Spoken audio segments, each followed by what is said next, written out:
The Black Clover anime has had its ups and downs, but one thing that it does have in a lot of episodes is good visual storytelling and shot composition. An example of this is Captain Yami doing his first dimension / Equinox and him using his monazone for the first time. The first thing we see in the sequence with Yami is the inverted color slowly seeping in through the background because he's taking control of all the mana in the area. The seeping in slowly happens, but the moment he gets the hang of it, it goes super fast. It takes over the screen super quickly, and we see the inverted colors at a fast pace going through other parts of the area, and eventually the color reaches Zagrid and the people that are around Zagrid, Asta and them. This is telling us that his mana zone is expanding all the way to that point. The colors flicker a little bit and gets brighter because he's done performing the mana zone. After that, what we get taken into is a first-person perspective shot of Yami focusing in on Zagrid. The entire screen is still inverted in this first-person perspective shot because we're still in his mana zone. Now in this first-person perspective, you'll see the camera like shaking a lot through Yami's eyes because he's trying to focus in on Zagrid. Yami blinks a couple of times, which is really fun to see, and right after that blink,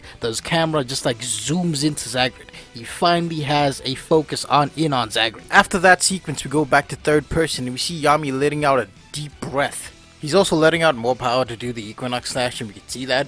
When he's ready to unleash the slash, we don't just see him do it. First, we see this giant like kanji pop up on screen. The background as he's releasing the slash is also completely black, and surrounding all of that are like these Equinox flowers. Red spider lilies. Surrounding the Equinox slash are red spider lilies. That's what I'm talking about. These red spider lilies have the symbolic meaning of death and mourning, so it's kind of just fitting for this exact scenario. Like he cuts Zagrid in half, and then Zagrid dies to another slash shortly afterwards. Yeah.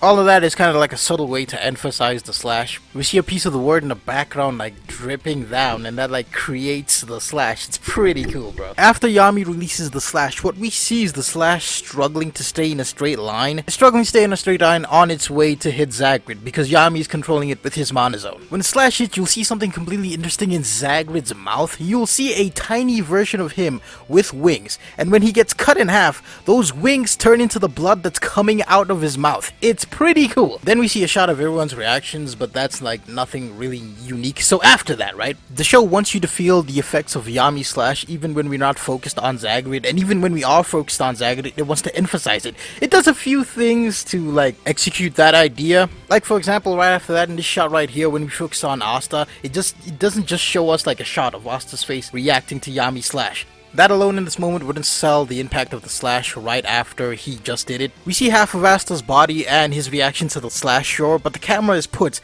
right inside the point of contact with the slash, inside Zagrid's body.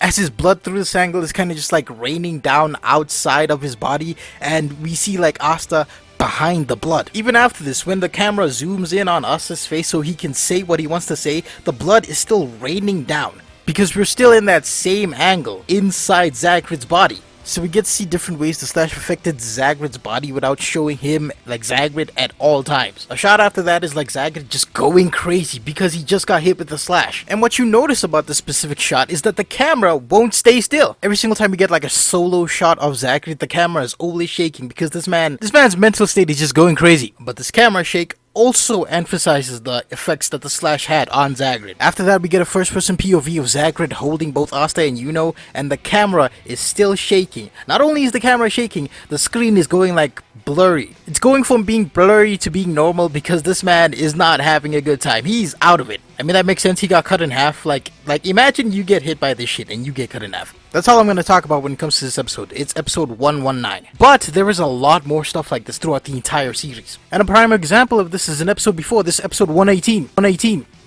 Like this shot right here focused on Lumiere when he's casting his spell, and a bunch of pages made of light goes up into the sky. Like with those pages going up into the sky, not only is he showing us where the spell is going to come from, because right after this a giant sword comes from that place in the sky, but those pages also represent that you need a grimoire to cast complicated spells. It also represents that the spell is coming from him and the grimoire. Then we got this shot right here of Lumiere getting hit by the giant pillar and he can't escape its momentum. I like this shot because the camera is fixed primarily on one spot of the pillar. The camera is also like shaking to replicate to us the feeling of what he's going through, but the camera being fixed also replicates him being stuck in the pillar's momentum and him not like being able to move. We see a giant hand in the background slowly approaching the pillar until it makes impact. When it does make impact, the anime cuts to a different angle, and after that it cuts to a different angle again. When we get that second cut, we see that the camera is fixed on the sky, and then Lumiere just like blinks in. The camera's still fixed in one place to tell us that he's still feeling the effects from that hit with the pillar. But this time he's moving freely because he escaped from the momentum of the pillar. There's also the scene right here where Licht gets his mind back after being drained of his mana. We go into a flashback between Licht and Lumiere, and in that flashback the entire thing is bathed in this like golden color. The outlines of the characters on specific sides of their bodies is also just like gold, it's not black. It also creates this like incredibly somber and peaceful tone.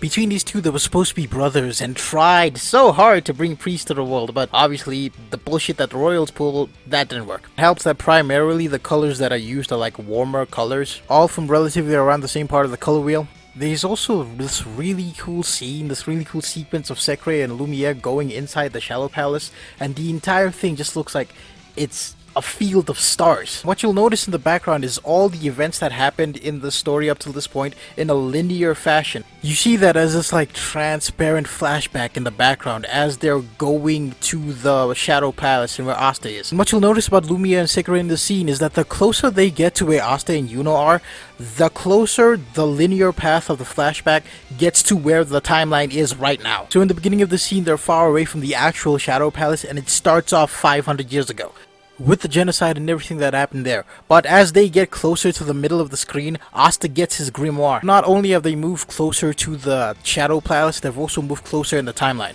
As they get even closer to the Shadow Palace, we see Sekre taking Finral to unlock Lumiere, or to turn him back into a human instead of like a stone statue. As they get to the end, they actually get to the actual Shadow Palace and they meet Asta and Yuno and them. But that's also where the flashback concludes, because they just arrived at the place that was supposed to be right now. Like that part of history hasn't been written yet, so you know, no more flashback. Also, the way flashbacks are depicted in this show can change from episode to episode, you know, depending on what the story is trying to execute. Like in episode 100, when Licht actually wakes up. Like before this, Asta and Yuno just came from thrashing reincarnated Klaus and Hamon. As Licht sees their bodies just floating in the air, we get this like brief flash of like a flashback to the genocide, and it becomes like grainy and dark for a split second.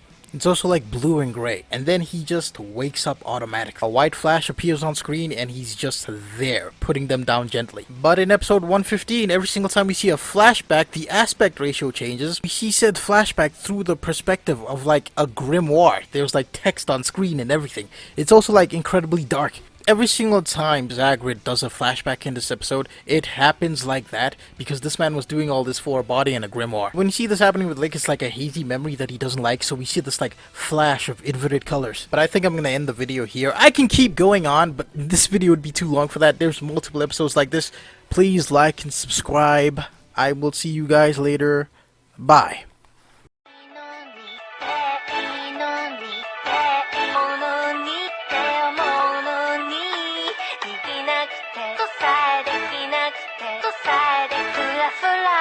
Equinox